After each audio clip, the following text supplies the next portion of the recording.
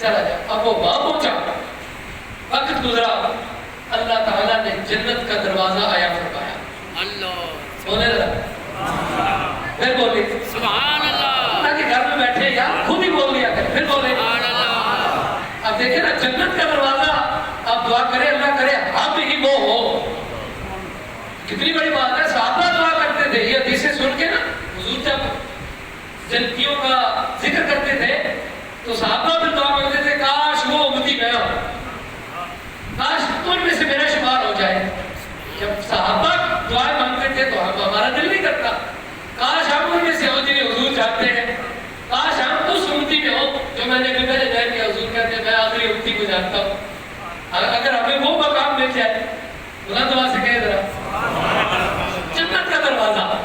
پھر بولے آپ جنت کا ذکر آیا, پھر بولے جنت کا دروازہ. اللہ اپنے بندے کو جنت کا دروازہ دکھائے گا. اب اس کے دل میں خیال آئے گا. اب 3 دفعہ ہو چکا ہے, ایک تو میں رب سے 3 دفعہ مانگ چکا ہوں, بعد اخلاقی بھی کر چکا ہوں, لیکن پھر یہ ہے کہ میں گنہگار بھی ہوں. اب یہ جنت کے بعد کہ چلو ہے تو سایہ, یہ نہ ہو اب اگر میں جنت کی طرف کروں تو میرا رب کہیں مجھ سے ناراض نہ ہو جائے. دل میں خیال پیدا ہوگا کہیں یہ نہ ہو کہ مجھے پھر واپس جہنم کی طرف جانا پڑے. دل میں خیال آیا, کہا کچھ بھی ہے رب قریب ہے, ابھی مانگا نہیں. رب تعالیٰ خود ہی فرمائے گا جا میرے بندے جنت میں چلا جا, تجھے میں نے دنیا سے بڑھ کر 10 گنا جنت عطا فرمائی. بلند آواز سے بولے. اب اس بندے نے بھی, یہ دوسری طرف سے حدیث بات ہے, اس بندے نے عرض کی یا باری تعالیٰ تو مولا ہو کر, تو خالق کائنات ہو کر, تو رب کعبہ ہو کر, رب مصطفیٰ ہو کر میرے سے مذاق کرتا ہے. میں تیرا عاجز مسکین گنہگار بندہ مجھ سے مذاق کرتا ہے. رب تعالیٰ سرکار فرماتے, سرکار مسکرائے, مسکرا کے فرمایا, رب فرماتا ہے میرے بندے میں مذاق نہیں کرتا, جا جنت میں چلا جا, میں نے دنیا سے بڑھ کر تجھے 10 گنا زیادہ جنت عطا فرمائی. یہ حضور کا ہے کہ حضور کی شان شفاعت. حضور فرماتے ہیں آخری حدیث پاک, آقا کریم علیہ الصلوۃ والسلام فرماتے ہیں جب میں اس شفاعت طلب کروں گا اللہ تعالیٰ مجھے حکم فرمائے گا کہ اپنی امت کے لیے دے. حضور صحابہ نے کہا یا رسول اللہ آپ کی شفاعت کن کے لیے ہے؟ آج بھی جو لوگ عمرہ شریف کے لیے گئے ہیں آپ نے دیکھا ہوگا مسجد نبی شریف کے اندر دروازے کے مین دروازے میں ایک حدیث پاک لکھی ہوئی ہے. حضور نے فرمایا میری شفاعت میری امت کے کبیرہ گناہ کرنے والوں کے لیے ہے. کس کے لیے ہے؟ کبیرہ گناہ کرنے. وہ پیارا نبی, وہ ہم گنہگاروں کو وہ سرٹیفکیٹ عطا فرما گیا کہ میری امت گناہ کر کے اکڑنا نہیں. جو اکڑ جاتا ہے وہ تو شیطانیت میں آ جاتا ہے. گناہ کر کے تمہارا کام ہے میرے دروازے پہ آنا, پھر میرا کام ہے تمہارا ہاتھ پکڑ کے تمہیں جنت میں سبحان اللہ. گناہ کرنا, گناہ کا ہو جانا یہ الگ چیز ہے. لیکن بندہ گناہ کر کے اکڑ جائے کہ شریعت سے بغاوت, شریعت کے ساتھ ٹکر لینا, تو کوئی کہے یار نماز پڑھ لو, آگے سے مذاق اڑانا, ایک نماز نہ پڑھنا, دوسرا نماز کا مذاق اڑانا, ایک داڑھی شریف نہ رکھنا اور جنہوں نے داڑھی شریف رکھی ہے ان کا مذاق اڑانا. یاد رکھنا گنہگار کے لیے معافی ہے, غدار کے لیے معافی نہیں ہے. بات سمجھ آئیے؟ حضور کی یہ حدیث پاک ہے, حضور نے فرمایا میری امت کے کبیرہ گناہ کرنے والے کے لیے. یہ نہیں کہا جو مجھ سے غداری کرے گا اس کے لیے. گناہ وہ چیز ہے, غداری وہ چیز ہے. اللہ تبارک و تعالیٰ ہمیں گناہ سے بھی محفوظ رکھے اور حضور کی غداری سے بھی محفوظ رکھے. حضور کی وفادار بن جاؤ. جب بندہ حضور کا وفادار بن جائے, چاہے رنگ کالا ہو, وہ کعبے کی چھت پہ چڑھ جاتا ہے. وہ تو وہ رہ گیا. آپ نے قرآن کریم یقیناً پڑھے لکھے لوگ بیٹھے ہیں, بدر و بالا آپ نے پڑھ رکھا ہوگا. اس میں ایک مقام ہے جہاں کتے کا ذکر ہے. اب آپ ویسے کتے کا نام لیں تو آپ کو ثواب نہیں ملے گا, لیکن قرآن مجید کی آیت مبارکہ کو سامنے رکھ کے قرآن سمجھتے ہوئے دن میں 1000 بار قلب تعالیٰ ثواب عطا فرمائے. کتے کا نام اور 3-4 مقام پہ ہے اور اس کتے کی اداؤں کا نام ہے. اس کتے نے ایسے بازو پھیلائے, ایسے آسمان کی طرف منہ کو بلند کیا, ایسے اپنے آپ کو اس غار کے دائرے میں کھڑا کیا. یہ ساری چیزیں قدر میں پارے میں ذکر موجود ہے. کیوں؟ تمام محدثین نے اس سوال کا جواب دیا اور میری آج کی گفتگو کا طبی جواب ہے یہ جملہ اپنے سینوں پہ لکھ لو, اپنے دل میں میری اس بات کو جگہ دو. تمام محدثین سے پوچھا گیا کتا ہے, ناپاک جانور ہے, اس کا ذکر قرآن میں ہے, اور پھر یہ بھی حدیث میں آیا کہ کل اصحاب کہف کے ساتھ وہ کتا بھی جنت میں چلا جائے. جنت تو بنی ہے انسانوں کے لیے, کتا. پھر قرآن, اسی قرآن کو ہم نماز میں پڑھتے ہیں. نماز کے اندر بعد اللہ کتے کا نام لے تو نماز ٹوٹ جائے گی, لیکن وہ قرآن کی آیات پڑھے تو نماز میں ثواب بھی ملے گا, قبول بھی ہوگی. تمام محدثین نے یہ جواب دیا اس لیے کہ وہ کتا اصحاب کہف کا وفادار کتا تھا. اللہ تعالیٰ سے بولے اور کتا کیا تھا بولے ذرا, اگر بات سمجھ آ جائے اس بات کو جگہ دے, اپنے دلوں میں جگہ دے اس بات کو. وہ کتا اصحاب کہف کا تو جو بندہ میرے خواجہ کا وفادار ہو, بولے ذرا, جو بندہ خواجہ خواجگان کا وفادار ہو وہ اصحاب کہف کا کتا وفادار ہے. ارے تو انسان ہو کر اولیاء کاملین کا وفادار ہو کے دیکھ, پھر اولیاء کاملین کا وفادار ہونے کے ساتھ ساتھ کملی والے آقا کا وفادار ہو کے دیکھ, تجھے اس جہاں بھی تیرے والے نیارے ہو جائیں گے اور کل بروز قیامت بھی تیری شان میں نرالی ہوگی. وہ کتا ہے لیکن اصحاب کہف کا وفادار ہے. اور میں اور آپ انسان ہیں, ہم ان ولیوں کے قدموں کو ہاتھ لگاتے ہوئے تہ در تہ چلتے ہوئے ان سے وفا کرتے ہوئے مدینے والے آقا سے وفا کریں گے, وفا کرنے کی کوشش کریں. اللہ ہمیں یہاں بھی اور کل قیامت والے دن بھی نوازے گا. اللہ تعالیٰ ہمیں رسول اللہ صلی اللہ علیہ وسلم کے دین کی سمجھ اور عمل پیدا ہونے کی توفیق عطا فرمائے, اور قبلی والے آقا کی نسبتوں کا احترام, صحابہ والے بیت اور اولیاء کاملین کا ادب و احترام اور ان کے وفاداروں میں ہمارا شمار فرمائے. وما علیہ الا البلاغ.